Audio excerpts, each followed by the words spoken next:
Donc, bonjour à tous, nous sommes aujourd'hui le 20 qui se lève, le lendemain de Yutet qui se lève, qui est un jour important, le jour de Rosh Hashanah de la Chassidut. C'est le jour dans lequel on a l'habitude de dire Shana Tova. Shana Tova dans l'étude de la Chassidut, dans les coutumes de la Chassidut. Et aujourd'hui, ce qu'on va voir ensemble, chers amis, c'est un cours sur justement la paracha de Vayeshev. Une paracha qui a tellement de choses qui se passent qu'on ne peut pas ne pas en parler. Et c'est comment Yosef a pris un tel risque. Comment, avec tout ce qu'il savait très bien qu'il n'est pas aimé par ses frères, et néanmoins, il a décidé d'aller, ce qu'on appelle, dans la bouche du lion, pour se faire avoir. Finalement, ça lui a coûté cher. Il est tombé en prison pendant 12 ans. On a parlé longuement dans les différents cours cette semaine. Comment il a eu ce courage de ne pas être tombé à la tentation, qu'on a parlé ça hier soir longuement. Tout ça, on peut revoir sur l'application Etora. Comment ça se fait qu'il a eu cette tentation de tomber, de trébucher avec la femme de son patron. Si jour après jour, pendant 12 mois, et néanmoins, il a réussi à ne pas tomber. Mais aujourd'hui, on va partir sur tout un autre angle. Et ça, c'est comment Yosef n'a pas fait attention au message, au signe d'alarme, alors qu'il savait très bien que ça va lui coûter cher. On va tout de suite voir, le Midrash nous dit, il était au courant que ses frères ne l'aimaient pas. Et néanmoins, on voit que Yosef s'est dit, je fonce dans le trou. Alors qu'on sait très bien que c'est quelque chose qu'il n'aurait jamais dû faire. Et on va voir comment la Torah, des fois, elle te dit, fais attention de ne pas te mettre dans un danger. On va voir comment la Torah, des fois, elle te dit que quand tu sais qu'il y a un danger qui arrive, fonce pas dedans, fais attention à ce que tu fais. Et là, ce qui est bizarre, c'est que Yosef, et c'est-à-dire volontairement parlant, il sait qu'il y a un danger et il fonce, comme si c'est quelque chose qui est pas. Il y a quelque chose qui ne va pas ici. C'est ses frères. Il peut Oublie ses frères. Et encore une fois, il sait très bien ce qu'il pense de lui. Juste le danger, d'accord. Il sait très bien ce qu'il pense de lui. D'abord, la règle. Les Chachamim te disent Lo yikanas adam et makam sakana. Tu dois. Un homme n'a pas le droit de se mettre en danger. Tu n'as pas le droit de prendre la compagnie aérienne la plus low cost, la plus tordue, te disant parce que je vais gagner 50 euros. Et grâce à ça, on te dit que le pilote est à moitié sous, il est suicidaire. Je sais pas, il y en avait une, j'ai oublié le nom, avec German Airlines. Comment c'était? Même si on ne savait pas. La Torah te dit une règle générale, tu n'as pas le droit de te mettre en danger. Pourquoi? Parce que rentrer dans un endroit en danger, écoute bien, ça t'enlève la protection divine.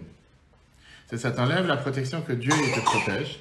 Et ça devient que tu es totalement abandonné aux lois de la nature.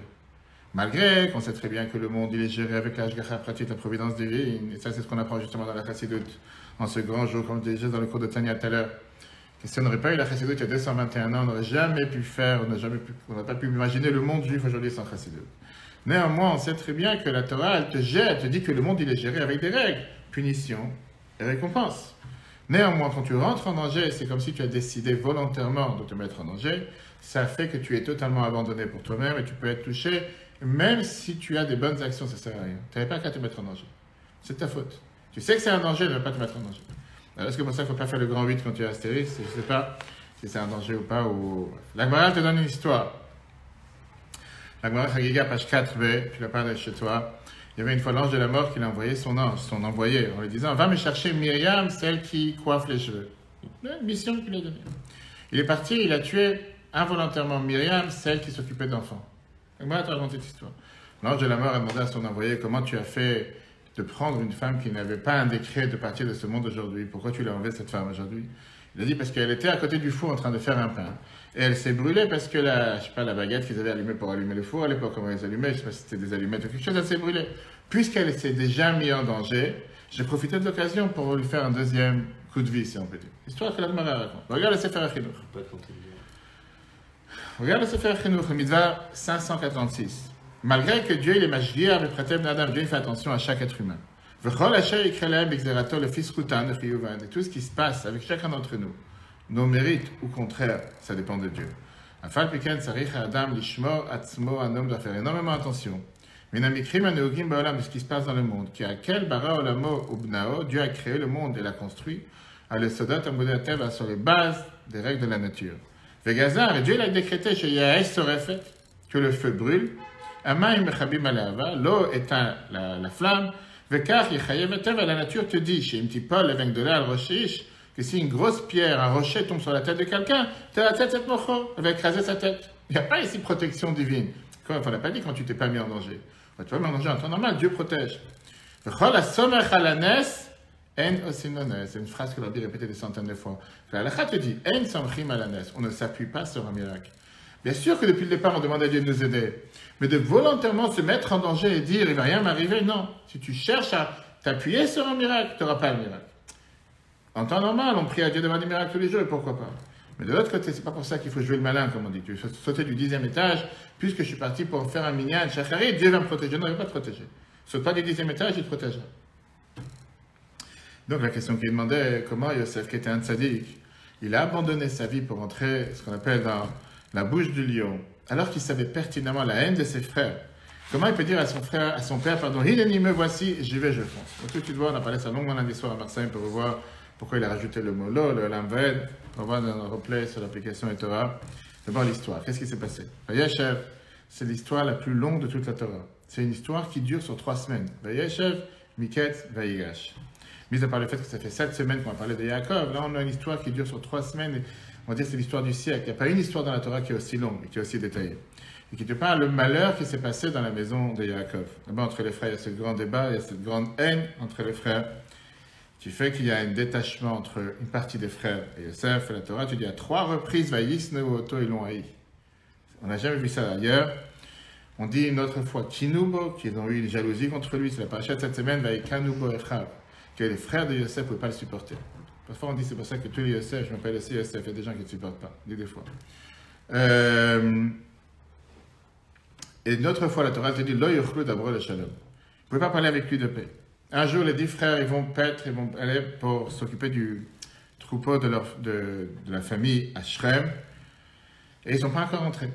Et Jacob commence à se soucier, qu'est-ce qui se passe avec ses enfants. On sait que les chemins, c'est Bechaskat, Sakana, traîner la nuit tout seul, où il n'y a pas de lumière, c'est pas forcément la meilleure des choses à faire. Et eux, ils sont des juifs, il n'y a pas des milliers de juifs autour. C'est pas, ils sont entourés. Shem, il n'y a pas de juifs, c'était que les frères de Yosef. Et Yaakov, il dit à Yosef, Lech nareet shlom achecha, va voir ce qui se passe avec tes frères, va shlom atzon, ce qui se passe avec le troupeau, va shiven et davar, et viens me le répéter. À la place que Yosef dise la logique, papa, je ne peux pas y aller, ils ont une haine contre moi, et c'est dangereux d'être avec eux. Alors depuis le départ, il sait très bien qu'ils ne sont pas ses amis.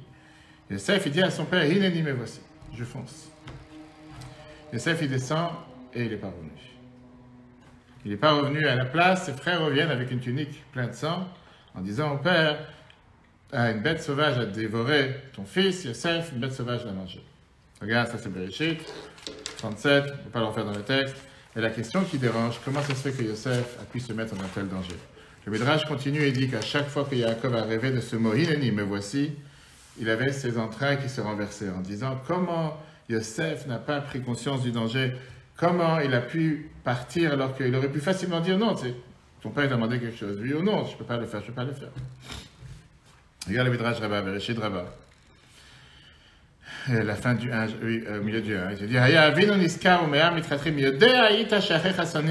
tu savais que tes frères, ils ont une haine contre toi. Pourquoi tu as dit, me voici? Alors il y a plusieurs réponses. Première réponse, c'est que d'abord Yosef n'imaginait pas la puissance ou la force, le degré d'haine que ses frères avaient contre lui. Il savait qu'il n'aimait pas. Mais de là, comme on a parlé longuement, j'ai parlé ça dans le cours dans lundi soir, dans la conférence à Marseille. Est-ce que parce qu'on a une haine, une jalousie, que ton père t'a fait une tunique en couleur, pour ça tu dois jeter ton frère dans le puits? Pour ça tu dois commencer à vouloir le vendre des Ishmaélim? Va t'acheter une tunique. Tu as des soldes en ce moment. Qu'est-ce que tu prends la tête? Ton frère, il vient et te dit, tu as trop sterné à moi. Vas-y, continue à rêver. Pour ça tu dois commencer, j'ai une haine, je vais le tuer. Parce qu'il a dit que tu peux. Tu as fait un cauchemar. C'est pas une raison. Quand tu réfléchis, qu'est-ce qu'il a déjà fait? C'est démesuré. C'est pas seulement démesuré. J'ai dit, alors il a eu un rêve, oui, que papa et maman vont se prosterner. Vas-y, continue à rêver. Qu'est-ce qu'il y a? Tu vas faire attention. Il n'a pas pris ses cachets aujourd'hui. Pour ça, il faut le tuer. Mais quel rapport? Je dis, quand tu réfléchis, c'est quelque chose qui. Une situation dans laquelle tu as 10 frères ensemble qui disent, le chuvena geu, on va aller, on va le tuer. Le chuvena shlechu b'achad haborot, on va le jeter dans un des puits. C'est une extrême. Même les extrémistes aujourd'hui font pas ça. Mais il y a une autre question. Une question qui dérange parce que si tu me dis, bon, Yosef, il était jeune, il avait 17 ans, il était aveugle, c'était un adolescent, il n'a pas réfléchi, il n'était pas au courant, c'est faux. On va tout de suite voir ce que la Gemara te raconte. Que Yosef, il a eu des signaux d'alarme clairs, on lui a dit, tu vas dans un danger, ils ne veulent pas de toi, ils ont comploté te tuer. Regarde ce que le Torah te dit.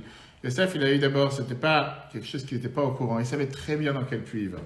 La Torah te raconte que Yosef, il est arrivé à Shrem, il n'a pas trouvé ses frères, tout d'un coup, Vayimtsae Oish, il a trouvé un homme. Et il dit à Yosef, il a dit à Yosef, j'ai entendu que tes frères ils disent, Nalcha Dotaina, on va aller vers Dotan. Viens Rashi dans la deuxième explication, il te dit, Dotan, c'est un endroit. Comme tu as Shrem, tu as Dotan. Mais la première explication qui est essentielle, c'était pas un endroit. C'était un avertissement à Yosef. Shamati mevachim Rashi, j'ai entendu qu'ils disent, Nichlet datot la miratraben. On cherche des ustensiles, des moyens logiques, des lois qui sont, on va dire, légaux pour pouvoir te tuer. Comment on peut faire pour se débarrasser de toi? Et Rashi écrit dans l'Agmara, l'Agmara saute à page 13b. Mishrem gandvu ou le Shrem irzihu. De Shrem ils l'ont volé et à Shrem ils l'ont ramené. Dotan enan makom. Dotan c'est pas un nom d'endroit, Rashi te dit. Et la kachamalo. Comme ça, il lui a dit ce fameux homme. Moi, tout de suite, c'était qui cet homme? Ata Omer et Achai Enochim Evakesh, tu me dis, parce qu'au final, Yosef, il n'avait pas de GPS, il n'avait pas Waze, et il demande à cet homme, où ils sont mes frères? Je cherche mes frères. Vient cet homme, il lui dit, Nassou Minar Vazot, ils ont déjà voyagé de cette amitié. En Marzikim Atzmam Keachin Lecha, ils ne se considèrent plus comme tes frères. Kishamati Amrim, je les ai entendus dire, Nelcha Venevakesh Datot, il va chercher des lois et des juges, des religions, comment le tuer, il mieux vaut être nous. Cet homme dévoile le plan à Yosef en disant, j'ai entendu tes frères complotiser comment te tuer. Et là, la question qui dérange, comment Yosef, qu'il est au courant que ses frères veulent le tuer, c'est plus maintenant respect des parents par respect. Comment ils peuvent continuer à aller comme si rien n'était? Regarde les Taz, le livre de David. Touréza, il vient et te dit, mais Achar, chez Shama, chez Achav, il a entendu que ses frères veulent le tuer. Comment il a pu aller comme quelqu'un qui s'est suicidé? C'est que dans la halakha, il y a un critère particulier pour quelqu'un qui se suicide, même si aujourd'hui on met pas ça en application. Tu dis que quelqu'un qui se suicide, il y a des débats si on peut faire sur lui les shivas, si on peut dire sur lui kaddish, si on a le droit d'enterrer avec des autres gens dans la communauté. Il y a des centaines de détails. Ça ne concerne pas aujourd'hui. J'ai eu affaire avec des gens suicidés, je te raconterai après. Mais concrètement, la halakha te dit que quelqu'un qui se suicide, c'est grave. Là, Yosef, il va en suicide. Il sait très bien qu'il a affaire avec des gens qui veulent le tuer. Deux réponses. Première réponse, c'est la réponse numéro 1, qui est que Yosef, il cherchait à respecter son père. Ok, il savait le danger. C'est le plus évident. Il était au courant des dangers. Mais la volonté de vouloir faire ce que son père lui a demandé, ça prévaut tout le reste. Et là, regarde, c'est le Mechilta qui dit ça dans Béchalach. Il savait très bien que ses frères, là, il sait. Et alors, qu'est-ce qui se passe? L'Oratza, l'avant, à livrer à vivre, il n'a pas voulu transgresser les paroles de son père. Viens, le rabbi te dit, je ne suis pas d'accord avec cette réponse. Tout d'abord, c'est un débat halachique. Est-ce que tu as le droit de transgresser sur des interdictions graves de la Torah? En deux mots, mettre ta vie en danger, pour une mitzvah qui ne fait pas partie des 3 interdictions sur lesquelles on dit qu'il faut se faire tuer et pas transgresser. Rambam avait dit clairement, dans les lois de Yesod Torah, des bases fondamentales de la Torah, que si tu as donné ta vie pour une mitzvah que tu n'aurais pas dû le faire, tu es coupable comme si tu as transgressé la Torah. En deux mots, on ne va pas parler maintenant de ce qui s'est passé pendant la Shoah, etc., que les Juifs ils ont mis les talit et les tefillin et qu'ils sont fait tuer à cause de ça, et qu'ils n'avaient pas le devoir de le faire. La Torah te dit qu'il y a 3 choses qu'on appelle tuer quelqu'un, relation interdite et l'idolâtrie, que sur ces 3 points, tu n'as pas le droit de transgresser, même si quelqu'un te dit je te tue ou tu transgresses. Mais tout le reste, tu n'as pas le devoir de transgresser. Et si jamais tu le fais, Ramam te dit, tu mets ta vie en danger. Tu ne pourras pas venir et dire j'ai fait une mitzvah. On ne parle pas maintenant de ceux qui l'ont fait concrètement, qui sont 100% saints. Yosef n'avait pas le droit de se mettre en danger. Rappelle-moi après, on verra un autre point avec Moshe, quand il a tué l'Égyptien et pourquoi il s'est enfui, alors qu'il a tué l'Égyptien qui sauvait les Juifs. Parce qu'encore une fois, Moshe savait très bien qu'on n'a pas le droit de se mettre en danger. Et que là, il a tué un Égyptien. Il n'aurait jamais dû le tuer, parce qu'il tapait un Juif, peu importe la raison. Et c'est pour ça qu'il a décidé de s'enfuir. Yitzhak, il a écouté son père, il savait très bien que c'était lui qui allait être... Par rapport à quoi? Tu ne parles pas le sacrifice? Non, mais ça, c'est Dieu qui a demandé de le faire, c'est autre chose. C'est Dieu qui a donné une mission à Abraham, c'était un test pour Abraham. D'accord, mais lui, est-ce qu'il savait que c'était... Ouais, non, c'est Dieu qui l'a demandé de le faire. D'accord? Cette réponse, donc la réponse de dire pour respect des parents, laisse tomber. C'est pas une réponse logique. Et la question, elle est beaucoup plus forte. Quel ça veut dire respect des parents ici? Quand tu analyses, qu'est-ce qui s'est passé? Le père lui demande, va me dire qu'est-ce qui se passe avec tes frères. Et donc, la mission, c'est quoi? De revenir et dire à ton père ce qui se passe avec tes frères. Or là, Yosef, il sait très bien que s'il va, il ne va pas revenir. D'accord? Donc le respect des parents, il n'y en aura pas. Le respect des parents ici, c'est pas d'aller juste pour aller. C'est d'aller, de revenir dire à ton père ce qui se passe avec tes frères. Donc au contraire, si Yosef, il veut faire la mission que son père a demandé, il aurait dû la passer à quelqu'un d'autre. Parce que qu'est-ce que son père cherchait ici? Son père cherchait il voulait savoir où ils sont mes enfants, où il est le troupeau, je ne suis pas au courant, il est très tard, ils auraient déjà dû revenir. Le fait que Yosef sait je vais sans revenir, son père, il n'a pas eu de respect, parce que la mission que son père lui a donnée n'a pas été accomplie. Ça, c'est la question que Rabbi demande. Écoutez, Sifat 35, page 172. Rabbi dit Tsarichiyun, quand Rabbi emploie le mot Tsarichiyun qui veut dire faut méditer, c'est pas comme moi je dis faut méditer au quelqu'un. Le Rabbi qui a dit faut méditer, c'est qu'il y a quelque chose qui dérange ici. Yosef, il entend de ce Ish, qu'on dit que c'était l'ange Gabriel, qui lui a dit qu'ils sont plus tes frères, ils sont plus tes amis, et qu'ils veulent te tuer. Et il met ici en danger et en doute toute la mission que son père lui a donnée. Parce que la mission de son père, c'était, on voit dans la Torah, va Shiveni Davar, viens me rapporter, viens me dire ce qui se passe avec tes frères. Alors là, en se mettant en danger, il n'y a plus de rapporter, il ne peut plus rien dire à son père, et la mission, elle n'a jamais faite. Donc, ni il a fait la mission, ni il a fait la mitzvah, si tu peux dire, de respect des parents, ça, il n'a pas fait. Et deuxièmement, pas seulement qu'il n'a pas fait cette mitzvah, mais il est parti se mettre en danger alors qu'il n'aurait jamais dû se mettre en danger. On n'a pas fini avec les questions, vas-y. Il y avait une autre mission. Quelle autre mission? Les rêves qu'il faisait. Pour que ça s'accomplisse, il était obligé de passer par ce stade. Encore une fois, de se faire tuer. De prendre le risque. Il a déjà pris assez de risques. Le Khatam Sofer, il vient et te rajoute une question beaucoup plus forte. J'ai dit plein de fois, quelqu'un il va en mission et il ne sait pas s'il va réussir dans sa mission ou pas. La Gemara, elle te dit que les Chachamim à l'époque, ils avaient l'habitude de se faire un signe et de se dire, pouvoir voir l'avenir. Est-ce que quand je vais faire telle et telle chose, je vais réussir ou je ne vais pas réussir? Par exemple, Rav, dans la Gemara, Rav et Shmuel, avaient l'habitude de voir si jamais il y aura un bateau qui va arriver rapidement pour traverser le fleuve, c'est un signe que ça commence bien, tu vas réussir. Tu vois, les gens commencent un voyage, les gens disent ça y est, ça commence mal, j'ai oublié la valise, j'ai raté l'avion, tout commence mal, va savoir ce qui va m'arriver. Les gens superstitieux. On ne parle pas de la superstition maintenant, d'accord? Maintenant, Shmuel, il réfléchissait et il se disait, qu'est-ce que j'ai appris aujourd'hui dans la yeshiva? Rabbi Yochanan, il avait l'habitude de demander, la Gemara te dit, il demandait à quelqu'un dans la rue, qu'est-ce que tu as appris aujourd'hui? Et il voulait savoir, en fonction de ce qu'il a appris, est-ce que la journée de demain sera une bonne journée ou pas? Et comme ça, il pouvait décider quoi faire. Maintenant, d'après ce qu'on vient de voir, Yosef, il avait tous les alarmes qui se sont allumées. Il avait les alarmes infrarouges, il avait les alarmes sur le tout. Toutes les signes d'alarme se sont allumés pour lui faire savoir qu'il était en danger. Pourquoi? D'abord, le fait du passage qu'on vient de voir avec le bateau rapide, que Rav te raconte dans la Gemara, Yosef, il est arrivé à Shrem, on lui dit, tes frères ne sont pas là. Il y a déjà quelque chose qui ne va pas ici. Il a dû se douter. Pourquoi ils ne sont pas là? Parce que tous les jours, ils sont là. Il y a quelque chose qui se passe. Deuxièmement, l'étude. On aurait dû lui montrer que Yosef, il est en train d'apprendre avec son père l'histoire de Egla Aroufa, qu'on verra plus tard, de cet agneau qu'on devait tuer quand on a trouvé un corps dans la rue, qu'on ne sait pas qui c'est qui l'a tué, qui était mort, mettre mitzvah, etc. Pareil, il a dû se dire, il y a quelque chose ici, pourquoi on est juste en train d'apprendre ces lois, et mon père m'envoie aller chercher quelque chose. C'est ce qu'il a rappelé à son père 22 ans plus tard, c'est ce qu'on était en train d'apprendre. Et troisièmement, il rencontre cette personne qui vient et qui lui dit, fais attention, ils sont là en train de comploter, qui vont te tuer. Donc, ou il est sourd, muet et aveugle, il y a quelque chose qui ne va pas avec lui. Donc la question qui reste, c'est une question, comment se fait-il que Yosef ne fait pas attention à tous ces signaux d'alarme, il va quand même dans le mur, et malheureusement, bien sûr tu vas me dire, la fin de l'histoire elle est énorme, il est devenu le vice-roi à 30 ans, il a nourri tout le monde entier, mais là on n'en tient pas là on en tient au début de l'histoire. Bien sûr que Yosef c'est l'exemple numéro 1 du peuple juif, nous sommes tous des enfants de Yosef, Télim nous dit, Yosef qui est les enfants de Yaakov, c'est celui qui nous montre comment ne jamais baisser la tête. La Torah te dit que Yosef c'est un homme qui réussit, Yosef c'est celui qui nourrit tout le monde. Et la Torah te dit c'est pareil pour tout celui qui s'appelle Yosef. Mais pour l'instant on n'en tient pas là, pour l'instant on en tient au début. Yosef c'est quand même quelqu'un qui a souffert, c'est pas quelqu'un qui a eu aucune difficulté.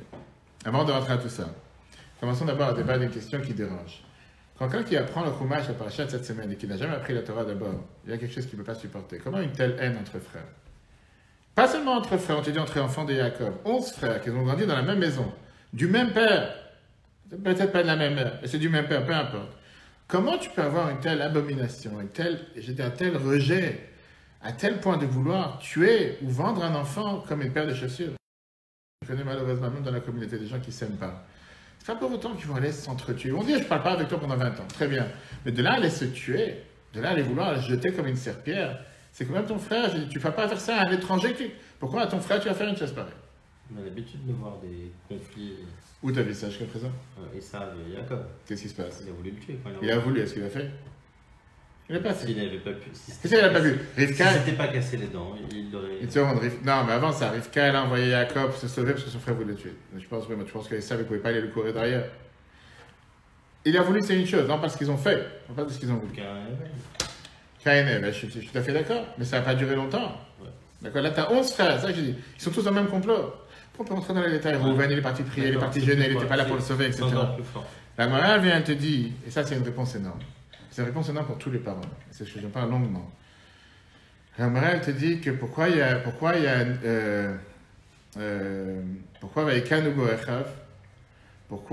Dieu il a fait en sorte qu'il y ait eu cette haine et cette jalousie, c'est la faute de ses parents.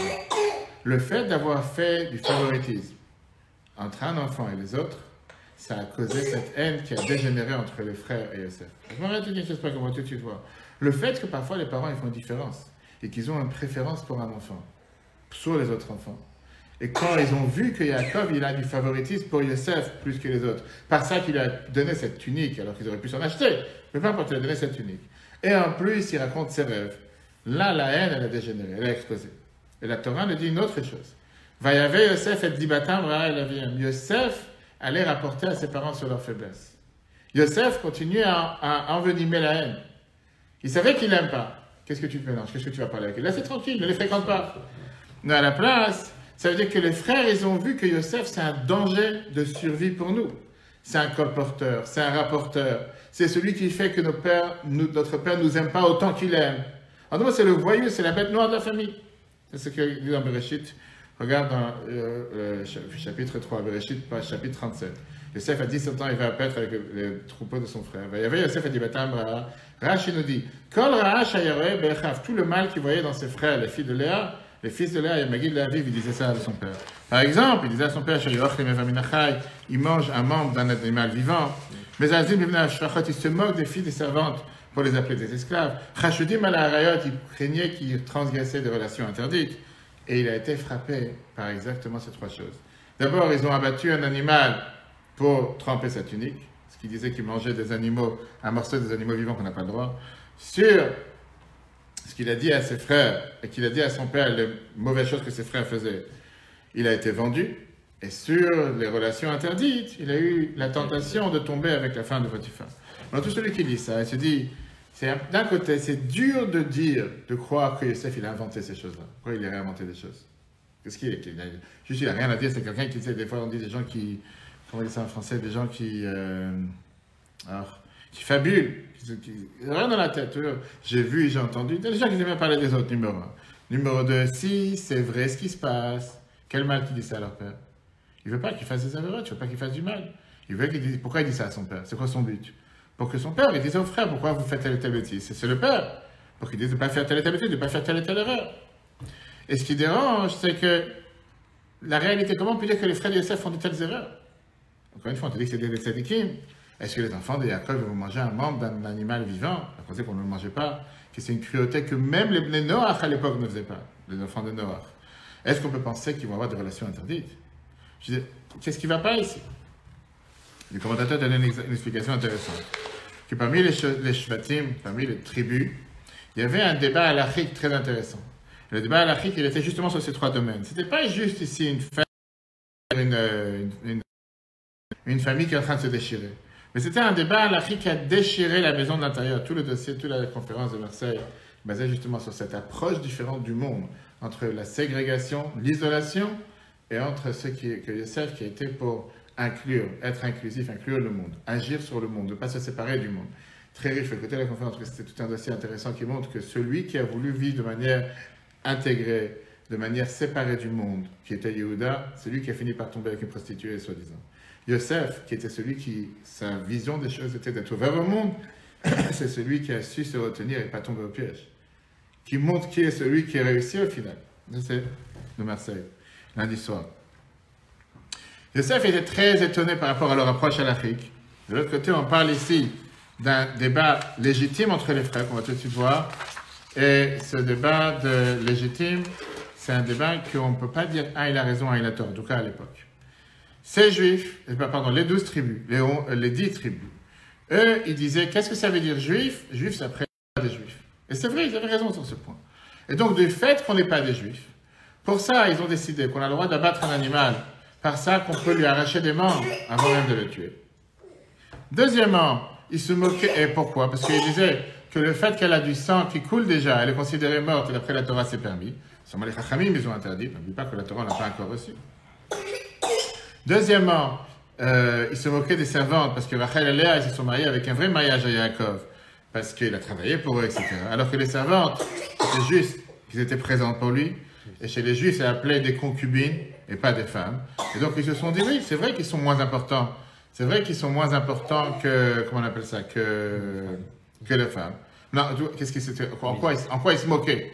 Ils disaient la réalité. Eux, c'est les femmes de mon père, et eux, c'est les maîtresses. Et pourquoi pas? Dans un homme, ça pouvait être que c'est réel. Dans leur globalité, ils venaient des mères et des servantes. J'ai pas dit le contraire, je parle pas, non, je sais pas qui disait quoi, d'accord? Et troisièmement, Yosef, il pensait qu'il n'est pas d'accord avec ça. Yosef, il disait que avant Matan Torah, on est seulement des Bnei Noach, des fils de Noach, et donc, il a dit, vous mangez des membres d'un animal vivant, et pour un Bnei Noach, c'est interdit. Parce que même s'ils n'ont pas le devoir de faire la shrita, néanmoins, il y a un devoir de ne pas faire souffrir un animal de cette manière. Deuxièmement, il disait que les filles des servantes sont exactement les mêmes que Rachel et Léa, parce que pour les Bnei Noach que nous sommes, des fils de Noach, on n'a pas besoin de faire un vrai mariage, comme vous dites que Rachel et Léa a fait, mais juste de rentrer dans la maison et avoir des rapports ensemble. Et ça suffit. Donc il n'y a pas de différence entre le statut de Rachel et Léa et les autres. Et troisièmement, ça qu'il y a une avis qui dit que les tribus, ils se sont mariés chacun avec leur sœur du père, et ça c'est qui réprimandait que c'est quelque chose qui est interdit. Il disait que ça c'est permis pour les enfants de Noach et pas pour le peuple juif. Et donc Yosef il disait qu'il a une crainte qu'ils ont des relations interdites. Parce que d'après eux, ils sont considérés comme des juifs.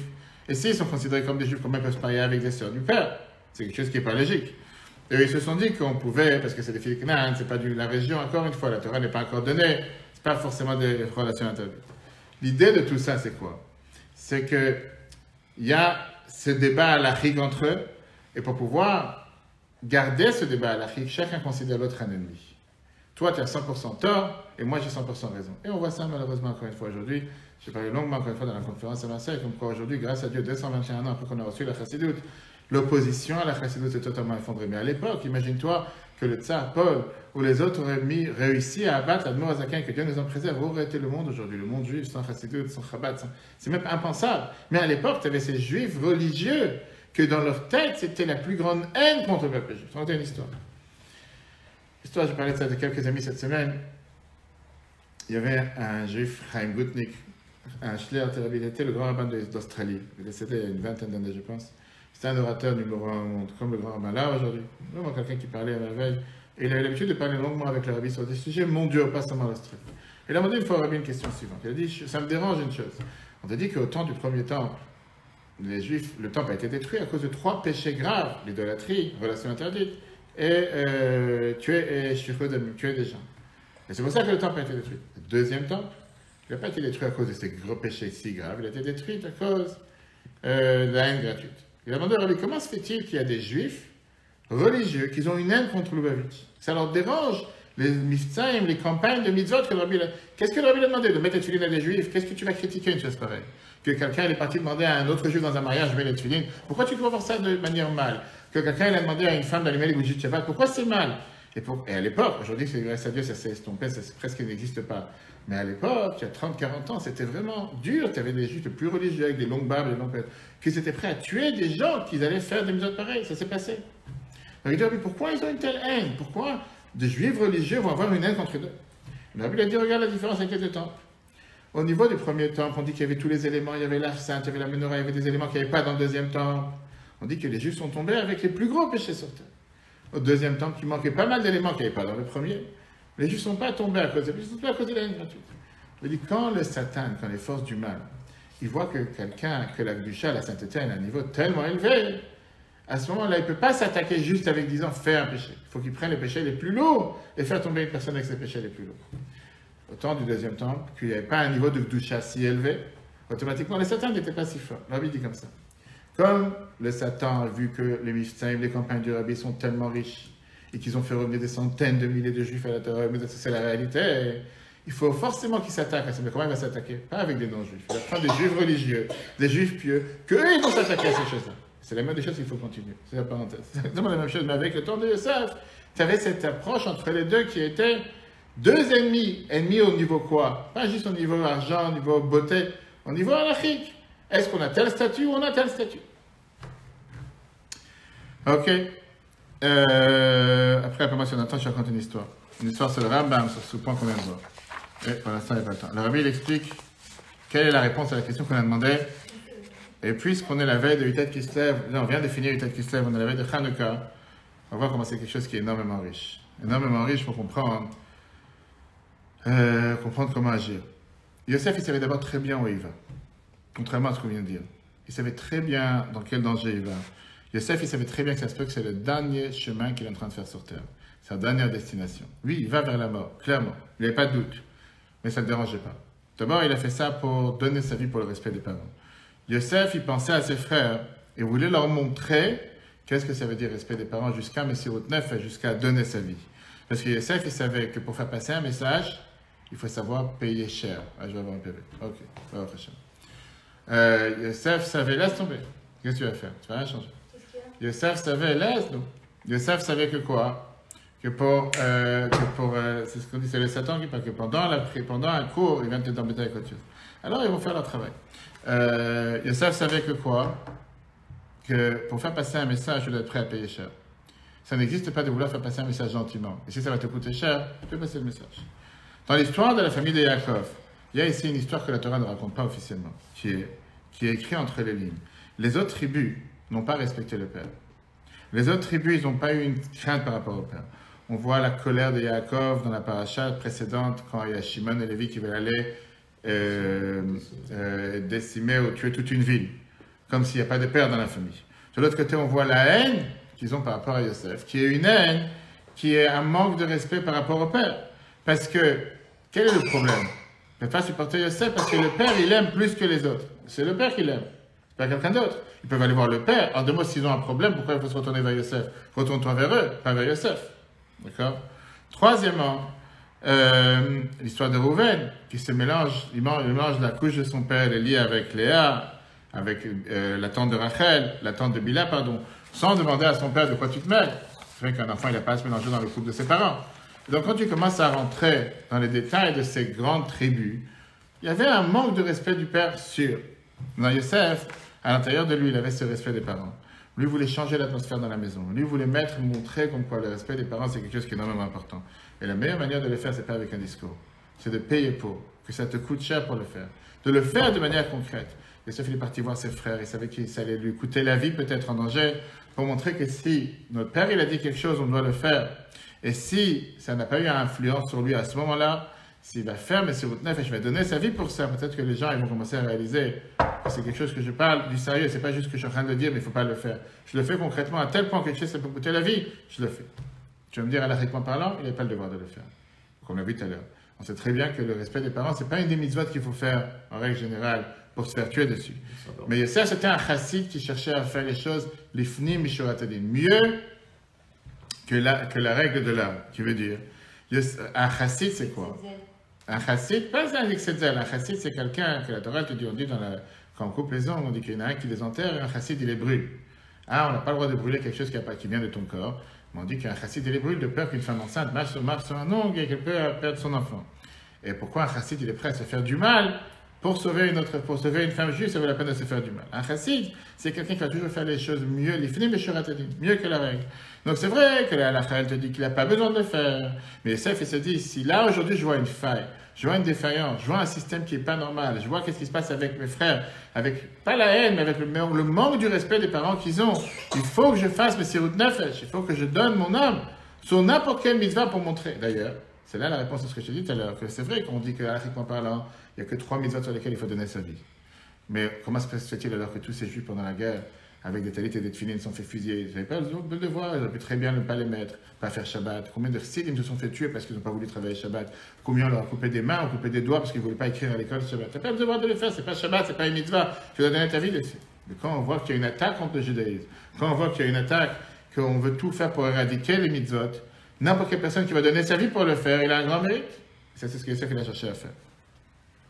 Rabbi t'explique avec ça le merveilleux enseignement par rapport à Hanouka. Rambam te dit que dans un Erot Halalu, qu'on va chanter le soir de Hanouka à partir de dimanche soir, on te dit les miracles, Shasita Lavotenu Ba'avim Haem Bizman Hazeh, par les miracles que tu as fait à l'époque et dans nos jours, Aledei Kohanecha Akdoshim, par les Kohanim saints. Bien Rambam te dit de quel Kohanim tu parles? Dieu, il a eu pitié, il nous a sauvés, et les Chashmonaim, les Asmonéens, les grands prêtres. Dieu, il a réussi qu'ils ont tué et qu'ils ont sauvé le peuple juif de tous nos oppresseurs. Très bien. La question, elle est pourquoi on te dit les Kohanim Gdolim, les grands prêtres, les Kohanim Gdoshim, les saints, surtout que vraiment tu dis les grands prêtres, il n'y a qu'un grand prêtre, il n'y en a pas 36. Et deuxièmement, pas tous les Cheshmonaïm étaient des grands prêtres. De qui il parle, Rambam? Rambam vient répondre à ce qui se passait à l'époque. D'après la halakha, il n'y avait aucun devoir de faire la guerre. C'est écrit nulle part que tu dois faire la guerre pour sauver le temple. Il n'y a pas une mitzvah pareille. Pas seulement ça, d'après la halakha, c'est même interdit. Il n'y a pas un devoir de faire une chose pareille.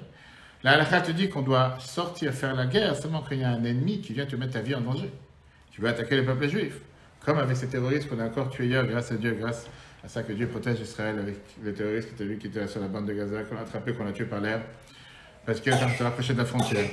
Mais quelqu'un qu'on te demande de faire une avérace parmi les 3 péchés, là il doit se faire tuer, sinon on ne doit pas se faire tuer.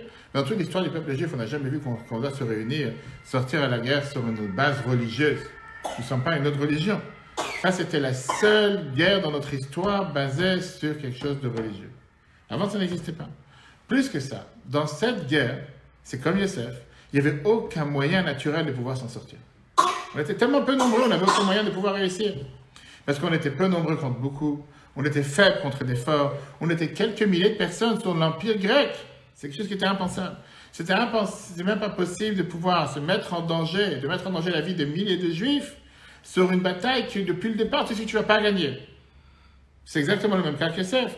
Comment l'homme Matitya ou Mattathias a essayé de faire cette révolte? Bien, Rambam avait dit que c'était des grands prêtres. C'était des grands prêtres.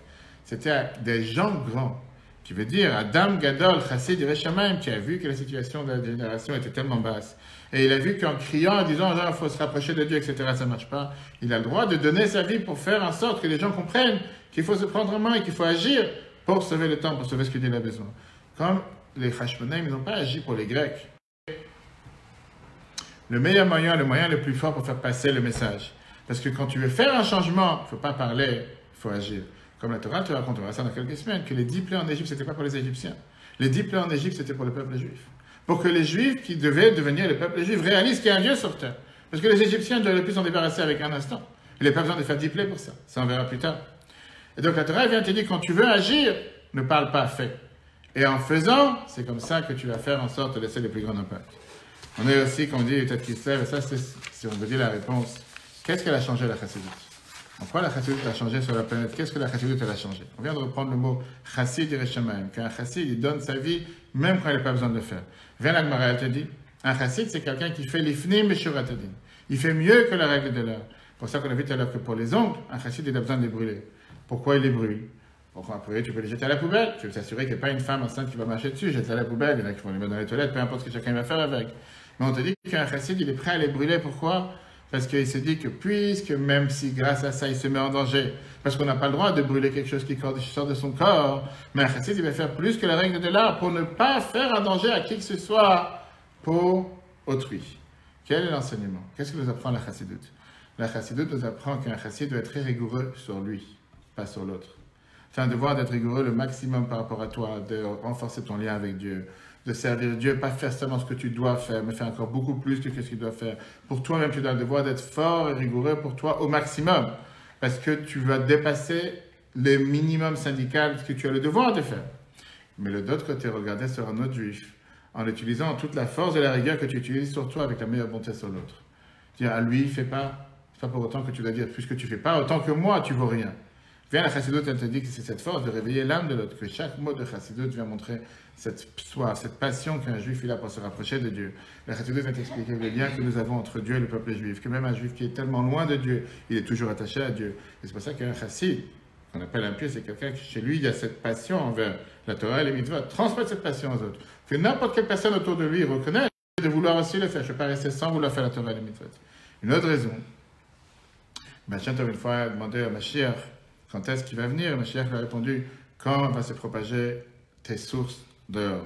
Le devoir de chacun d'entre nous, c'est de propager la chassidut, d'enseigner la chassidut, cet amour envers Dieu, cette joie quand on fait les mitzvot, de comprendre le sens de pourquoi on est sur terre, comme le cours de Tania qu'on a donné tout à l'heure. C'est pas grave si on a des défauts, c'est pas grave si on a des imperfections, c'est pas grave si on a des mauvaises pensées pendant la prière, c'est tout à fait normal, on a l'âme divine et l'âme animale, l'âme naturelle, et grâce à ça on avance. Que Dieu fasse qu'on apprenne toutes ces notions pour la vie de chacun d'entre nous.